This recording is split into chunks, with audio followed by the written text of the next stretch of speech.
Hi, Steve. This is Ravi from PTI India. So I have to ask you about this documentary, Ghost Elephants.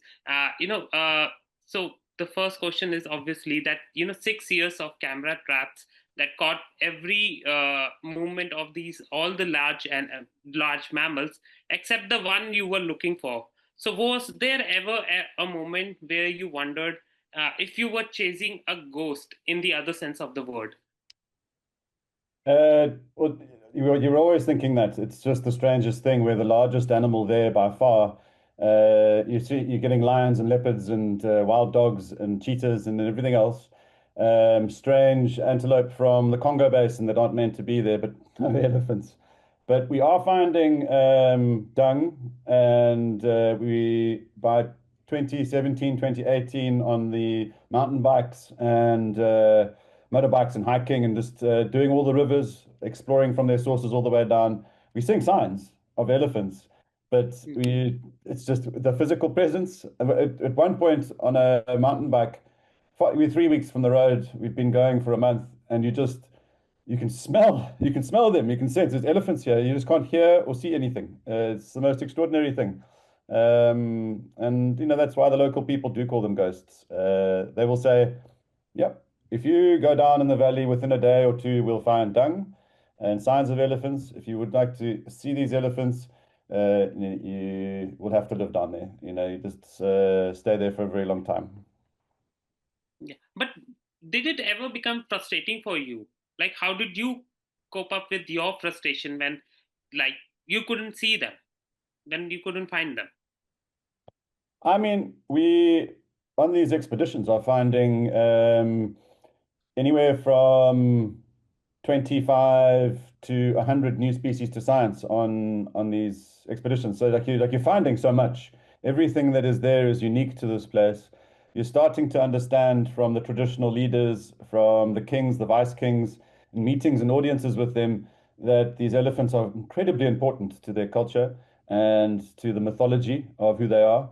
So like the magic of the elephants is always building. So you remain interested in that, but frustration is tempered by discovery. And we over 70 scientific publications. Those keep coming. We identify the largest single source of fresh water on the African continent that wasn't understood or known to be there, and it's just so that keeps you going. The elephants was just always this undertone of what is going on here.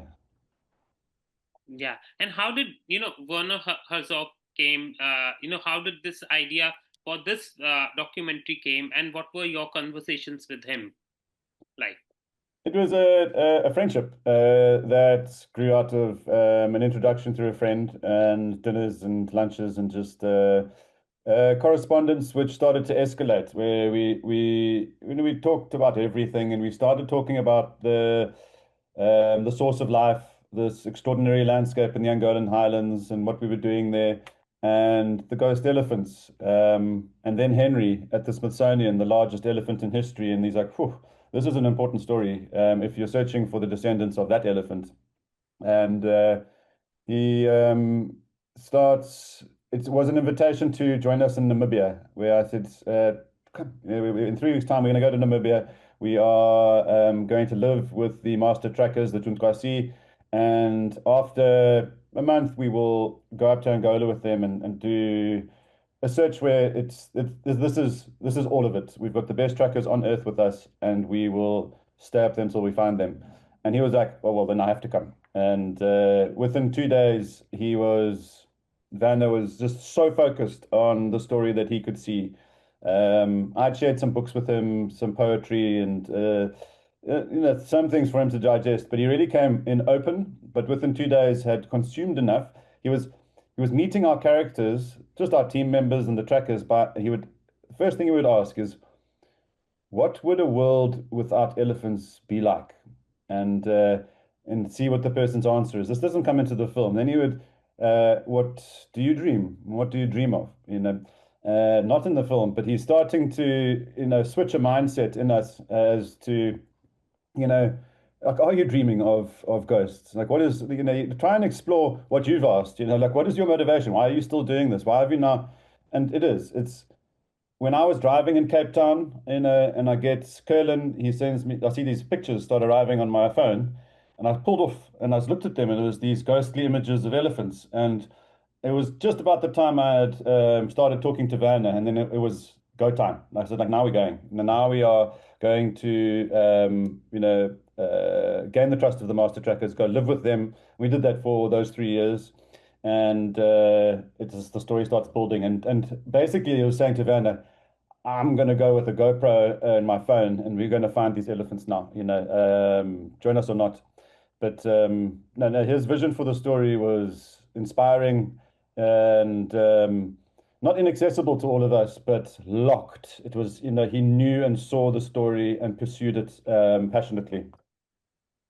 Yeah, and Steve, I wanted to ask you, a particular question, and it is that conservation is sometimes accused of being a form of Western imperialism. How do you ensure that this work genuinely serves the local communities rather than just the audiences that you are serving? Now, I'm a sixth generation African. My family came from India. They were there for 100 years. I am of British descent, but by several centuries. So I speak English. But as an African, I don't use the word conservation as freely as others would. I use the word protection as a community activity. And you look at the protected areas in Africa, the national parks we have, and it's similar to India, where you speak to an elder on the periphery of a national park that was established in 1960, as many of them were. And you said, let's play word association. What's the first word? What words do you associate with this? And they'll say elephant and lion and animals. Okay, let's go more. Before they say the word conservation, they will use the word destruction because and this is the Western construct, the European construct, where if I protect this representative piece of forest in Africa or India or anywhere in Europe, it gives me license to destroy everything else, to convert it to farmland and for urban development and dams and all these things. So that's what happened in Africa, where when I engage with the Luchazi up in the Angolan highlands, and talk to them about, okay, well, this is what a protected area is. I had a government official with me, and biosphere reserves and national parks, and they're like, yeah, yeah, yeah, we can talk about protection, conservation forever. Like we'll keep you going for 4 days because they have so many mechanisms for protection. But the one question that always comes up, and this is the essence of African protection of natural heritage, is how could we possibly protect a place that we can't go? It just doesn't compute. It's just like, this place is going to fall apart without us. The Luchazi use fire for everything. They burn that entire forest every year, but it is to clean rivers, protect peatlands, optimize forests, optimize honey production, optimize farming, optimize hunting. Everything is very intentional, and to, we use in our work, and we are broadly across Africa, not just in this Angolan highlands, in 16 countries, you use traditional leadership and indigenous knowledge as the primary mechanism for protection. Obviously, you must layer on legal protections and other layers, but always starting there, because it is the fact, especially when I'm working at the sources of rivers, they are sacred to people. The forests associated are sacred to people. The animals associated, like these elephants, are sacred. And that is a far more powerful mechanism of protection than a gun or a fine or a fence or the vilification of a local person as a poacher. So, my view is not one that is traditional within the conservation community, where people have fortresses where you keep people out and you have this perception that animals cannot exist alongside people because people will kill them, and that is not the case. Yeah. So, coming back to documentary, this kind of expedition carries, some obvious risk. So, what was the most, dangerous or unexpected moment during the making for you? No, I mean, this is normal life. I mean, I just came off expedition now. There's all the concentrate of things like crocodiles that are, bigger than our dugout canoes. An 18-foot crocodile is a big thing. You see that spider in the film. That's a wolf spider, but I mean, you've got assassin bugs that are worse. We've got centipedes that are worse, and they are crawling around all the time. You have spitting scorpions. We have malaria all the time in the team. Flesh-eating bacteria that we just can't get rid of if you don't take care of yourself. There's constant threat like that. Obviously, interacting with elephants that are very cryptic and misunderstood has its risks when you encounter them. And you've got lions calling at night, hyenas around, you're associating with hunting camps. You're walking through minefields, landmines, constant threats, especially around areas where there would have been crossings, bridges that have been blown up and things. It's, and the big thing that amplifies it is you're so remote, helicopters can't get out there without proper support on the ground, bringing fuel for them. There's ultimate consequences if something does go wrong. It's you can stabilize the person in a trauma situation, but then you've got to get them out on a motorbike, which is incredibly difficult. Yeah. It's always on our minds, but we do our expeditions with the best local people who the thing about indigenous knowledge, indigenous to any area, is you don't take any risks. Not one. That's how life is sustainable, and that's often keeps things slow. Not to say that you're not taking a risk every moment you're on a motorbike zipping through the forest like that. Yeah. And my last question to you, because we just recently there was news that there was this company, Colossal Biosciences, who just brought back the dire wolf from extinction. So does that kind of breakthrough make your work easier or harder? And does it inspire hope, or does it worry you that people might start taking the topic of extinction lightly from now on? Yeah, I mean, I know those people well. They're colossal.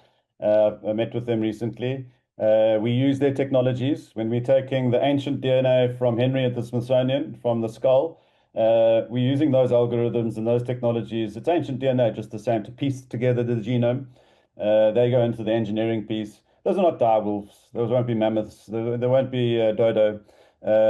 These species are as close as we can get through engineering. The cultural knowledge, social knowledge, the way they're meant to be won't be there. It's the same as, going to the moon in the 1960s didn't really help us, but it brought us microwave technology and new telecommunications and advances us. So the technological advances through that work, I'm incredibly supportive of, and it's additive to a sustainable future. But I don't believe we might get something that looks like a mammoth born out of an Indian elephant, but it won't be a mammoth. It'll be something we created. Okay, so that was it. Thank you very much for talking to me, Steve, and it was a really nice interview. Oh, awesome. Thank you, Ravi.